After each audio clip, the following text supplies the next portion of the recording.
마태복음 13장 34절 말씀 보면 천국은 마치 밭에 감추인 보화와 같으니 이를 발견한 후에 기뻐하여 숨겨두고 집으로 돌아가 자기의 소유를 다 팔아 그 밭을 샀느니라. 이 말씀 속에 보면은 밭에 감춰져 있는 보화, 이 보화를 얻어야 된다는 말씀이죠.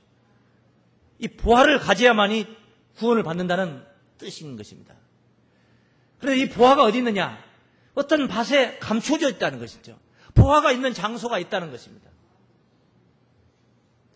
마태복음 25장에 예수께서 또 비유를 하신 말씀이 있죠. 천국에 관해서. 천국은 마치 열 처녀가 등을 들고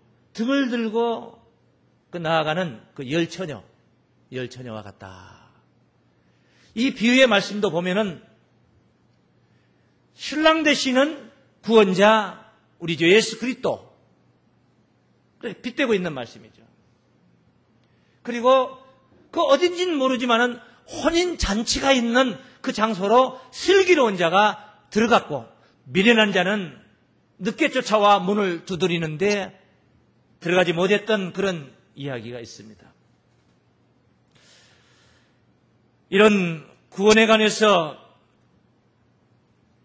성경 속에 표현하고 설명을 했는데 직선적으로 설명하지 않았어요. 깨달아야 된다는 말씀으로 우리가 깨달아야 할 몫인 줄로 믿습니다. 오늘 이 시간도 우리가 깨달아야 할 몫인 줄로 믿습니다. 구원은 앉아서 식은 죽 먹는 그렇게 쉽게 이루어지는 구원이 아닙니다. 그런데 오늘 본문 13절에 보면은 너무나도 쉽게 구원이 이루어지는 것으로 설명이 되어 있습니다. 누구든지 주의 이름을 부르는 자는 구원을 얻으리라. 누구든지 주의 이름을 부르는 자는 무엇을 얻으리라? 구원을 얻으리라. 너무 쉽지 않습니까? 예수 이름 부르면은 구원을 받는다. 또 다른 말씀 표현은 저를 믿으면 구원 받는다. 믿는다. 부르기만 해도 구원을 받는다. 죄송하지만 주의 이름을 부르기까지의 그 과정은 단순하지 않습니다. 그냥 늘름뚝딱 그냥 부르게 되고 불렀더니 구원이 이루어진다. 아닙니다. 그렇지는 못하다는 것입니다. 그래서 우리가 오늘 이 시간도 깨달아야 할 몫이 있는 줄로 믿습니다. 마태복음 7장 21절에 보시면은 나더러 주여 주여 하는 자마다 다 천국에 들어가는 것이 아니다. 주여 주여 한다 해서 구원을 받는다는 것이 아닙니다. 하늘에 계신 내 아버지의 뜻대로 행하는 자가 구원을 받는다고 우리 주님 직접 증거하셨던 말씀 아닙니까? 구원을 얻기까지의 뜻을 알고 깨달아 행하는 그런 과정의 조건이 있다는 것을 그 말씀 한 구절 속에서도 우리가 만나게 되는 것입니다. 우리가 여기서 우리는 주의 이름을 부른다는 말의 의미. 어린애기가 길을 가다가 엄마 앞서서 몇 걸음 앞서 막 철렁철렁 걸어가다가 돌부리에 걸려서 넘어졌습니다. 그리고 엄마를 부릅니다. 엉엉 울면서 엄마 하고 부릅니다. 단순하게 그냥 불러보는 이름 아닙니다. 자기를 도와달라는 것입니다. 아프다는 것입니다. 주의 이름을 부른다는 그 부르다의 그 말 속에는 주님을 갈망한다. 주님께 간구한다. 주님을 의지한다. 이런 둠둥의 그런 외침이 바로 그 속에 들어있는 것입니다. 그냥 입에서 흘러나오는 대로 불러보는 이름 가지고 그냥 구원이 이루어지는 것이 아니라는 것을 우리가 알아야 되는 것입니다. 그분을 통해서 이루어지는 구원의 섭리, 그분은 우리를 구원시킬 수 있는 능력이 있다는 것을 우리가 깨달아서 예수님을 통한 구원의 섭리를 알아서 우리가 주께 구하는 그 소리가 바로 부르는 소리인 줄로 믿습니다. 그런데 그분이 나를 구원시켜 줄 수 있는 그런 능력이 있다는 것을 우리가 알았을 때에 그를 부르는 것이지, 그렇게 우리가 믿어질 때 그를 부르는 것이지, 믿어지지도 않는데 불러지겠습니까? 절대 안 불러집니다.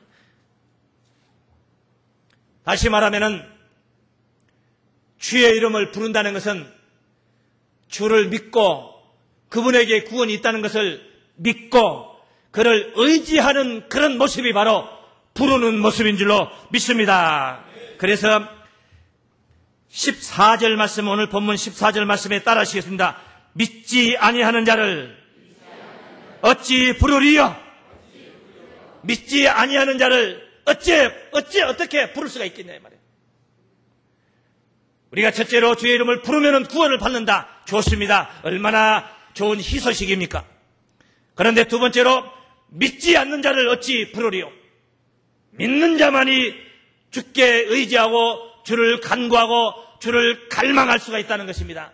그런 부름은 바로 믿는 자의 입술에서만이 나올 수 있는 부름인 줄로 믿습니다. 그러면 이 믿음의 내용이 뭐냐? 뭘 믿느냐는 거예요. 뭘 믿느냐? 우리 주 예수 그리스도의 주먹을 믿느냐? 그거 아닙니다. 주님께서 살아생전 3년 동안 공생의 기간 동안에 전파하셨던 천국 복음, 우리가 그것을 믿는 것입니다. 그것을 믿는 믿음의 토대 위에서 주를 부르는 것입니다. 그것만 믿었다고 되는 게 아닙니다. 주께서 우리 죄를 위하여 십자가를 대신 지셨던 이 사건을 믿는 믿음의 토대 위에서 부르게 되는 것입니다. 그것만 믿었다고 해서 되는 게 아닙니다. 그분이 3일 만에 다시 살아나셨다는 것입니다. 사망의 권세를 깨뜨리고 다시 살아나셨다는 이 분명한 사실이 바로 우리에게 믿어져야 된다는 것입니다. 그것이 그분의 부활이 우리의 부활과 장차 우리에게 있어질 부활과 뭔가의 연계가 되어야지 그게 부름의 효과가 있는 것이고 부름의 의미가 있는 것입니다. 그분이 승천하셨습니다. 우리도 하늘에 오를 수 있다는 그런 소망을 우리에게 주시고 그분이 다시 재림하시는 것은 우리를 구원하시기 위하여 또 재림하신다는 약속이 있는 것입니다. 이런 일련의 모든 그리스도의 사건들을 우리가 믿었을 때에 진정한 믿는 것이지, 이런 사건 믿지 않고 이름 두자, 예자, 숫자, 글자 2개를 믿는 것이 믿음은 아닌 줄로 믿습니다. 그런데 이 믿음이라는 것이 그냥 믿어지는 게 아니에요. 세상 없어도 안 믿어지는 사람이 있어요. 오죽에 쓰면은 에베소 2장 8절에 믿음은 선물이라고 그랬습니다. 하나님의 선물이라는 거예요. 직접 그를 보았고 그가 십자가 지는 광경을 보았고 그가 부활하신 것을 보았다 할지라도, 그분의 말씀을 갈릴리 바닷가에서 직접 들었다 할지라도, 빈들에서 그분의 그 복음의 소리를 들었다 할지라도 안 믿어지는데 어떡합니까? 안 믿어지는 자들이 얼마나 많이 그 시대에 있었습니까? 그에 비하여 우리는 그분의 말씀을 직접 듣질 못했습니다. 저 같은 이렇게 열악한 목자를 통해서 전해 듣고 있습니다. 십자가의 사건을 성경 속에서만 그냥 만나고 있는 것입니다. 부활의 사건, 재림의 약속, 이런 것들이 우리는 보지 못했어도, 그분을 직접 만나보지 못하고 직접 물리적으로 우리가 부딪혀보지 않았지만은 믿어지는데 어떡합니까? 우리는 하늘에 속한 자들인 줄로 믿습니다. 그러므로 믿지 아니하는 자를 어찌 부르리요 한 것입니다. 믿는 자라면은, 십자가를 믿는 자라면은, 진정으로 믿는 자라면은 바울이 고백한 것처럼 갈라디아 2장 19절부터 고백했던 말씀을 한번 보십시오. 율법으로 말미암아 내가 율법으로 말미암아 율법을 향하여 죽었나니 이는 하나님을 향하여 살게 함이라. 내가 그리스도와 함께 십자가에 못 박혔나니 그런즉 이제는 내가 산 것이 아니요 오직 내 안에 그리스도께서 사신 것이라. 할렐루야. 내 안에 그리스도께서 사신 것, 내가 산 것이 아니다. 진짜 십자가를 믿는 자들을, 그리고 부활을 믿는 자들은 그의 십자가와 함께 죽어지고 그의 부활에 힘입어 다시 새 생명 가운데 다시 살아난 자들은 바로 이와 같은 바울과 같은 고백을 할 수 있는 자, 그런 자가 되어야 되는 것입니다. 믿는다는 것은 그냥 성경 들고 교회 와서 찬송가 몇 곡 부르고 기도하고 대표 기도자 기도소리 듣고 설교 말씀 형식적으로 듣고 축도 받고 그냥 돌아가는 것이 믿음 생활이 아닌 겁니다. 믿음의 힘을 여러분이 아십니까? 하나님께로서 난 자들은 세상을 이긴다는 요한일서 5장 4절 말씀을 보십시오. 하나님께로서 난 하나님의 자녀들이라면 세상을 이기느니라.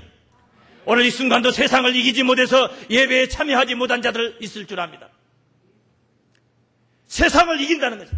세상을 이기는 이김은 이것이니 우리의 믿음이니라.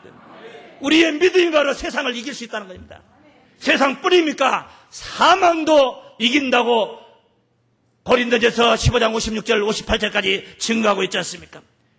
이김, 믿음을 통해서 주신 이김은 심지어 사망까지도 이긴다는 것입니다. 환난이 있습니까? 적신이 있습니까? 예수를 믿는 믿음 안에서 우리는 이길 수가 있는 줄로 믿습니다. 로마서 8장 35절로 37절 말씀 보십시오. 누가 우리를 그리스도의 사랑에서 끊으리요? 환난이나 권고나 핍박이나 기근이나 적신이나 위험이나 칼이랴. 별의별 것을 가져다 다 준다.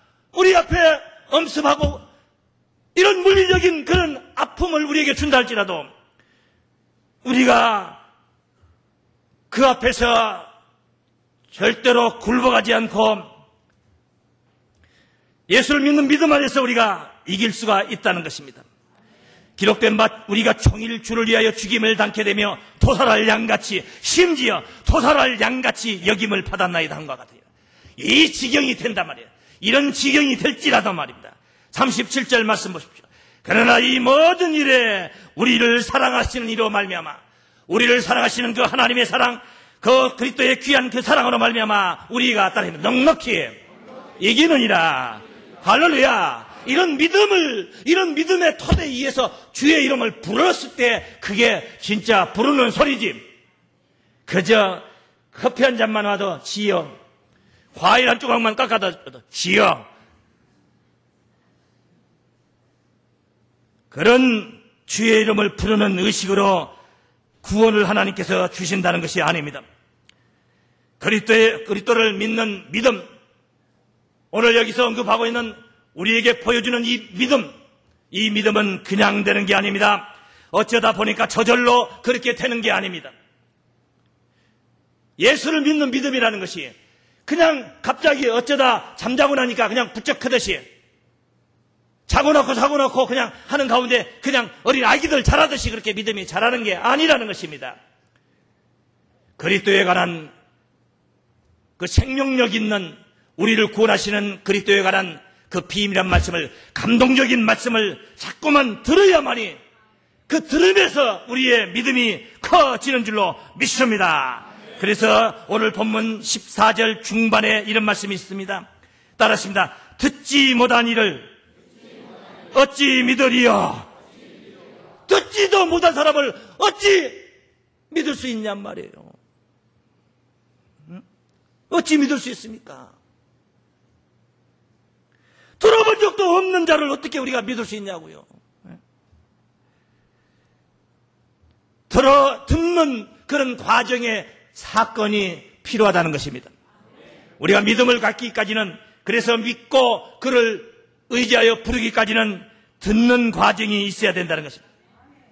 십자가의 사건에 관해서 2000년 전 우리 주께서 십자가를 지신 그 사건의 그 섭리에 관해서 들어본 적도 없는 사람이 어떻게 그분이 나를 위하여, 내 죄를 위하여 대신 짊어지고 가셨다, 그런 은혜를 얻을 수가 있겠습니까? 그런 사건에 관해서 설득력 있게, 하늘의 논리로 설득력 있게 잘 설명이 되고 그것이 내 가슴에 감동이 되어질 때에 비로소 그분을 믿을 수가 있게 되는 거예요. 들어본 적도 없이 어떻게 믿어지냐고요. 들어본 적도 없는 사람이 어떻게 믿고 또 변화가 되고 어떻게 또 거듭나서 새 사람이 될 수가 있겠습니까? 그렇게 해서 어떻게 하나님의 사람으로 변화할 수 있겠냐 이 말이에요. 그래서 믿음은 그냥 생기는 게 아닙니다. 믿음은 들으면서 나는 것입니다. 자꾸 들어야 되는 것입니다. 집에서 여러분이 집에 앉아서, 오늘 이 시간에도 집에 앉아서 골방에 앉아서 믿는 것이나 여기 교회에 와서 본당에 앉아서 믿는 것이나, 그 믿는 것은 다 똑같은 것 같지만 그렇지 않습니다. 다릅니다. 너무나도 다릅니다. 거기 앉아서 가만히 믿는 거하고 여기 와서 여러분이 말씀을 듣고 그리스도에 관해서 이런 감동적인 말씀을 여러분이 접하는 거하고 어떻게 같을 수가 있겠습니까? 그리고 교회가 그래서 필요한 것입니다. 그냥 믿으면 되는 것이지 뭐 교회 갈 필요 뭐 있냐고. 그냥 길 가다 주여 주여 부르면 되는 것이지, 구원받는 것이지 뭐하게 교회 가서 말씀을 듣고 그런 시간을 허비하느냐? 그럴 수 있지 않겠습니까? 믿음은 들음에서 나는 것입니다. 꼭 그리스도를 대상하는 그 믿음뿐이 아닙니다. 누구를 믿더라도 그 누구라는 사람을 들었을 때 그 사람의 정직함을 알게 되고 그 사람의 비전을 보게 되는 것이고 그 사람 속에서 내가 무엇을 이룰 수 있다는 것을 알게 돼서 그를 믿을 수도 있는 것입니다. 하물며 우리가 현존하신 예수가 아닌데 영으로 계신 예수인데 우리가 그분을 믿기까지 어떻게 들어보지도 않고 믿을 수가 있겠습니까? 들어본 적도 없는 일을 우리가 믿을 수 있겠냔 말이에요. 그래서 로마서 10장 17절 본문 뒤에 말씀 이런 말씀 있잖아요. 그러므로 믿음은 들음에서 나며 들음은 그리스도의 말씀으로 말미암았느니라. 듣는다 하는 일에 교회 와서 여러분이 골방에 앉아있지 않고 주일날 교회 와서 여러분이 말씀을 듣는데 시작한 목사의 잔소리만 듣고 가고 세상적인 이야기나 듣고 가고 정치적인 이야기나 듣고 간다면 거기서 그리스도를 믿는 믿음이 성장하는 게 아니라는 것입니다. 들음은 그리스도의 말씀으로 말미암았는 이로 믿습니다. 그리스도에 관해서 예수님에 관해서 듣는 시간이 돼야 된단 말이에요. 그래야지 예수님을 믿게 되는 것입니다. 교회 와서 석가 이야기만 계속 듣게 된다면 예수를 믿게 되는 게 아니라 석가를 믿게 되는 것입니다. 그리스도를 믿는 믿음은 그리스도의 말씀을 듣는 시간을 가져야 된다는 말씀임을 깨닫기를 바랍니다. 그리스도의 말씀이 어디에 있습니까? 그리스도의 말씀은 바로 성경 안에 있는 줄로 믿습니다. 요한복음 5장 39절 말씀에 너희가 성경에서 영생을 얻는 줄 생각하고 성경을 상고하거냐. 오늘도 우리가 이 성경 속에서 영생을 얻을 줄 생각하고 성경을 상고하고 있습니다. 그러나 이 성경이 곧 내게 대하여 증가하는 것이로다. 우리 주님께서 바로 이 성경은 바로 주님 자신을 증가하신 말씀이라고 언급하고 계신 것입니다. 그러므로 우리는 성경을 들어야 되는데 성경 이야기를 들어야 되는 것입니다. 주님의 말씀을 들어야 주를 믿는 믿음이 생기고 그 믿음이 생겼을 때 그의 나라를 소망하는 가운데 그의 이름을 부를 수가 있는 줄로 믿습니다. 그러므로 주의 이름을 부르기까지는 믿고 또 믿기 위해서는 들어야 하는 그런 과정이 있는 것입니다. 그런데 그냥 들을 수가 있습니까? 그냥 허공에서 주께서 하나님께서 주의 말씀을 주십니까? 그냥 물구름이 하늘만 쳐다보면 주의 말씀을 들을 수 있습니까? 아닙니다. 아닙니다. 오늘 본문 말씀 14절 하반부에 이런 말씀 있습니다. 따르십니다. 전파하는 자가 없이 어찌 들으리요? 전파하는 자도 없는데 어떻게 들을 수가 있습니까? 누군가는 전파하는 자가 있어야 들을 수가 있는 줄로 믿습니다. 내가 오늘 그리스도에 관해서 예수님에 관해서 지금 들었다. 오늘 들은 현실이 들었다 한다면 누군가는 여러분에게 전파한 자가 있는 것입니다. 아무도 전파하는 자가 없는데 그냥 들었다. 나는 그냥 들었다. 그건 어거지인 것입니다. 누군가는 전파하는 자가 있어야만이 들을 수가 있다는 것입니다. 내게 그리스도를 전파했다는 말은 바로 말이 성립되는 것입니다. 내가 들었다는 그 사실을 가지고. 그런데 이 시대에 전파는 하늘에서 그냥 맨 하늘에서 계시가 내려가지고 아니면 환상이 보여가지고 무슨 그리스도의 말씀을 듣는 그런 시대가 아닙니다.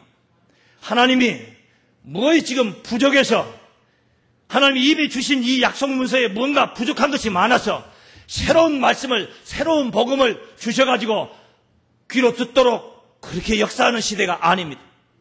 왜 그런 거니?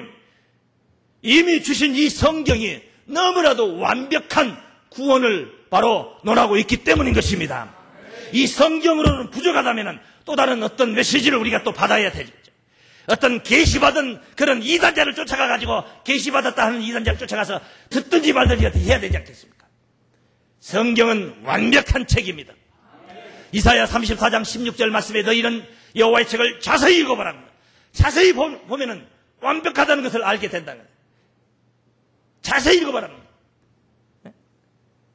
이는 그 짝이 없는 것이 하나도 없다. 빠진 것이 없고 짝이 없는 것이 없으니 이는 여호와의 입이 이를 명하셨고 하나님의 입이 이를 명하셨고 목사에게 어떤 목사에게 이것을 전파하라 발표하라 했으면 빼먹을 수도 있습니다.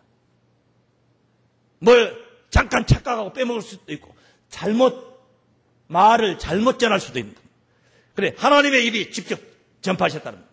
선지자들이 전파했던 말씀이 선지자의 그런 의식으로 전파된 게 아니라 하나님의 의식을 선지자의 이 뇌 속에다 생각 속에다 집어넣어가지고 선지자의 입을 빌려가지고 하나님이 직접 증가하신 말씀이에요. 할렐루야. 그래서 한 말씀도 빠진 것이 없고 그 짝이 없는 것이 없으리니 이는 그의 입이 이를 명하셨고 그의 신이 이것들을 모으셨습니다. 하나님의 신이 이것들을 모았습니다. 이 66권의 책은 완벽하다 그 말씀이에요. 자세히 보면 빠진 것 없는 완벽한 말씀이다. 이 한 권의 책을 해설하고 이 한 권의 책을 이해하기 위해서 배보다 배꼽이 더 크게 많은 참고 자료 책들이 있지만은 이 한 권의 책 속에 완벽한 그런 하나님의 뜻이 다 설명이 되고 있다는 말씀인 줄로 믿습니다. 그걸 여러분이 깨달아야 됩니다. 그러므로 성경 말씀을 증거해야 된다는 것입니다. 성경 말씀을 바르게 증거하는 그런 전파하는 자를 우리가 만나는 것입니다. 전파하는 자가 없이 들을 수가 없고 들어보지 못한 자를 우리가 믿을 수가 없고 믿지도 않은 자를 부를 수도 없기 때문에 그럽니다. 그러므로 단추를 깨려면 먼저 전파하는 자를 만나는 것입니다. 전파하는 자를 만나야만이 들을 수가 있는 것입니다. 들어야지 또한 우리가 믿게 되는 게 아니겠습니까? 그런데 너도 전파 나도 전파 너도 나도 입을 열어서 전파하는 자들이 얼마나 많습니까? 적어도 오늘 본문은 이렇게 언급을 하고 있습니다. 10장 15절 본문 15절 말씀에 이렇게 증거하고 있습니다. 따라하십니다. 보냄을 받지 아니하였으면 어찌 전파하리요? 보냄을 받지 않았으면 어찌 전파하리요? 이게 무슨 뜻입니까? 전파는 마음대로 할 수 있어요. 누구라도 할 수 있어요. 그러나 진짜 전파돼야 될 약속의 말씀은 보냄을 받은 자를 통하여 전파된다는 말씀이에요. 그 말씀은 바르게 전파하려는 하나님의 뜻이 그 속에 있는 것입니다. 하나님의 뜻에 어그러지지 않게 전파하고자 하시는 하나님의 뜻이 거기에 있는 줄로 믿습니다. 두 번째로는 주님이 직접 전파하는 게 아니라 보냄을 받은 자가 있다는 것은 주님이 직접 전파하는 게 아니라 누군가는 주님 아닌 다른 일을 통하여서 전파를 한다는 말씀이 거기에 있는 줄로 믿습니다. 왜 그렇습니까? 영으로 계시기 때문에 그럽니다. 2000년 전에 우리 주님이 우리 곁에 오셨지 않습니까? 이 지상에 임하신 것입니다. 사람의 모양으로 종의 형체를 가지고 우리 곁에 오신 것입니다. 왜? 하나님이 직접 오시면 되는 것이지 주님이 오셨어요. 하나님은 영으로 계신 거죠. 요한복음 4장 24절에도 하나님은 영이시니 예배하는 자가 신령과 진정으로 예배할지니라. 영으로 계신 거예요. 하나님이 영으로 계시기 때문에 보내시는 것입니다. 사람의 세계, 육신의 세계에 사람을 보내신 것입니다. 시편 기자는 118장 26절 말씀에 여호와의 이름으로 오는 자가 복이 있으며 하나님의 이름으로 온다. 하나님이 직접 오는 게 아니라 자기 이름으로 보낸다는 것이죠. 그런 자가 복이 있다. 그렇죠. 당연히 복이 있죠. 대통령의 이름으로 다른 나라에 특사로 간다. 특사로 간다. 조선시대 명나라에서 사신이 온다. 황제 이름으로 사신이 온다. 특별한 사람들입니다. 그 조직 안에서는 복받은 사람들이 그 일을 행하게 되는 것입니다. 하물며 하나님의 이름으로 만유의 하나님의 이름으로 오신 자는 참으로 복이 있는 자인 줄로 믿습니다. 2000년 전에 우리 곁에 하나님의 이름으로 오신 분이 계셨었습니다. 요한복음 5장 43절에 주께서 집정하신 말씀이죠. 나는 내 아버지의 이름으로 왔음에 너희가 영접지 아니하였으나 우리 주님은 2000년 전에 하나님의 이름으로 아버지의 이름으로 오셨던 줄로 믿습니다. 하나님의 이름으로 아버지의 이름으로 오셨기 때문에 우리 주님이 마음대로 자기 멋대로 말씀을 전파할 수가 없었습니다. 보내신 분이 주신 말씀 그대로 전파를 해야 됩니다. 보냄을 받은 자는 이름으로 오는 자는 보내신 분 바로 보내신 이의 그 뜻대로 뜻에 어긋나지 않도록 전파를 해야 되는 것입니다. 주께서 그 말씀도 언급을 하셨습니다. 요한복음 12장 49절로 50절까지 증거된 말씀을 한번 보십시오. 내가 내 자의로 말하는 것이 아니라 내가 내 멋대로 말하는 것이 아니라 내 생각대로 말하는 것이 아니라는 것입니다. 나를 보내신 아버지께서 나의 말할 것과 이룰 것을 친히 명령하여 주셨으니 나는 그의 명령이 영생인 줄 아노라. 그러므로 나의 이런 것은 내 아버지께서 내게 말씀 그대로 이루노라. 할렐루야. 우리 주님도 하물며 그대로 하나님이 주신 말씀을 그대로 일렀는데 주님의 보내심을 받은 자가 주님이 주신 말씀 그대로 일러야 되는데 누가 그대로 이룰 수 있냐 말이야. 오직 보냄을 받은 자가 그대로 이룰 수 있다. 그 말씀을 지금 언급하고 있는 것입니다. 말씀이 거꾸로 지금 부르는 자, 믿는 자, 듣는 자, 전파하는 자, 보냄을 받은 자, 이렇게 거꾸로 지금 소급해서 그렇게 설명을 해가고 있는. 왜? 부르는 자라는 설명이 그렇게 단순하지 않기 때문에, 그렇게 쉽게 이해할 수 있는 말씀이 아니기 때문에, 이러이러한 먼저 선결돼야 할 전제 조건이 갖춰져야만이 부르는 자들이 부름으로 말미암아 구원을 얻을 수 있는 길이 열리기 때문인 줄로 믿습니다. 이와 같이 보냄을 받았다는 것입니다. 보냄을 받은 자가 와서 전파한다는 것입니다. 왜? 예수님이 직접 오셔서 전파하시면 되는 것이지 또 보낸 자고요. 예수님도 지금은 영으로 계십니다. 여기 안 계셔서 목사가 여기 서 있는 건 아닙니다. 저기 안 계셔서 저기에 또한 목사가 서 있는 게 아닙니다. 예수님은 영으로 계십니다. 고린도서 3장 17절 말씀에 주는 영이시니 주의 영이 있게 인고되는 자유함이 있느니라 하신 줄로 믿습니다. 다시 말씀드리면 이 영으로 계신 분이기 때문에 도구가 필요하다는 것입니다. 도구가 필요하다는 겁니다.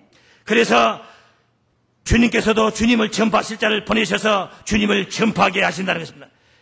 그 전파하는 자로 인하여서 듣는 자들이 믿게 되고 믿게 된 자들이 바로 주의 이름을 부르게 될 줄로 믿습니다. 이런 일련의 구원의 모략, 이런 섭리를 통하여서 주의 이름을 부르는 자들의 구원이 이루어질 줄로 믿습니다. 그러므로 전파를 하는 자, 우리가 보냄을 받은 자를 만나야 되는 것입니다. 이사야 55장 6절 말씀에는 너희는 여호와를 만날 만할 때에 찾으라, 가까이 계실 때에 그를 부르라 말씀하고 계십니다. 주의 이름을 바르게 전파하는 자를 여러분이 바르게 전파되는 소리를 듣는다면 바로 만날 만할 때입니다. 가까이 계실 때인 것입니다. 그러므로 하나님께서는 참으로 예수님을 증거하게 하시되, 예수님을 직접 보내셔서 증거하는 것이 아니라 예수님의 이름으로 보냄을 받는 자가 있어진다는 말씀입니다. 예수 이름으로 보냄을 받는다. 중요한 말씀인 것입니다. 그렇습니다. 성경에 있습니다. 요한복음 14장 25절로 26절 말씀에 주께서 집적하신 말씀입니다. 내가 아직 너희와 함께 있어서 이 말을 너희에게 하였거니와 보혜사 곧 아버지께서 내 이름으로 보내실 성령, 아버지께서 내 이름으로 보내실 성령, 따르십니다. 아버지께서 내 이름으로 보내실 성령, 그가 너희에게 모든 것을 가르치시고 너희에게 말한 모든 것을 생각나게 하시리라 했습니다. 그렇습니다. 아버지께서 예수 이름으로 보내실 보혜사 성령이 계시다는 것입니다. 보혜사 성령님이 예수 이름으로 오신다는 말씀인 것입니다. 이 말씀을 요한복음 15장 26절 말씀에서는 진리의 성령이라고 언급을 하고 있습니다. 내가 아버지께로서 너희에게 보낼 보혜사, 곧 아버지께로서 나오시는 진리의 성령이 오실 때에 그가 나를 증거하실 것이요, 진리의 성령, 보혜사 성령이 오셔서 예수를 증거하신다는 말씀인 것입니다. 진리의 성령이 그분도 영으로 계시는데 그분의 소리를 우리가 어떻게 듣습니까? 그분이 오셨다는 말씀은 누군가는 그 성령의 감동을 받은 자가 있다는 것입니다. 성령님도 도구가 필요한 것입니다. 마귀도 도구가 필요해서 가룟 유다 속에 마귀가 들어가서 예수를 파는 이 사건을 성취하게 했던 것처럼 하나님도 도구가 필요한 것입니다. 사람이 필요한 것입니다. 사람에게 복음을 전파할 때 개, 돼지를 세워가지고 복음을 전파할 수 있겠습니까? 아니면 마른 막대기를 세워가지고 복음을 전파할 수 있겠습니까? 사람 속에 그 성령님이 임재하여서 성령이 하시고자 하시는 일을 사람을 통하여서 증거하시는 줄로 믿습니다. 그러므로 사람이 성령이 아니라, 어떤 사람은 이런 말씀을 듣고 사람이 성령이라고 오해를 하는 사람이 있는데, 세상 천지 사람이 성령이라는 소리를 듣고 믿는 사람이 이 세상에 어디가 있겠습니까? 귓구멍이 있는 자라면 그런 사람이 어디가 있겠습니까? 사람이 성령이 될 수 없어요. 성령이 어떻게 사람이 될 수 있습니까? 다만 사람 속에 임재하시는 줄로 믿습니다. 사람 속에 임재하셔서 성령님이 하실 일을 사람을 통해서 증거하시는 줄로 믿습니다. 진리의 성령, 보혜사 성령은 예수 이름으로 오셔서 예수를 증거하시는 성령이신 것입니다. 이런 성령을 우리가 만났을 때, 이런 성령의 인도를 받았을 때 비로소 우리가 주를 바로 알게 되고, 이 전파하는 소리를 듣고 우리가 예수를 바로 알게 되고, 바로 알았을 때 바로 믿게 되며, 바로 믿는 자들이 주님을 의지하고 진정으로 진실로 주의 이름을 부름으로 말미암아 구원을 얻게 되는 줄로 믿습니다. 바로 이 사명, 이 전파하는 사명, 바로 우리가 감당해야 할 사명인 줄로 믿습니다. 우리가 성령의 은혜 속에 감당해야 할 사명인 줄로 믿습니다. 성령은 한 분입니다. 주도 한 분이지만은 직임이 여러 가지 직임이 있듯이 성령은 한 분이지만은 은사는 여러 가지입니다.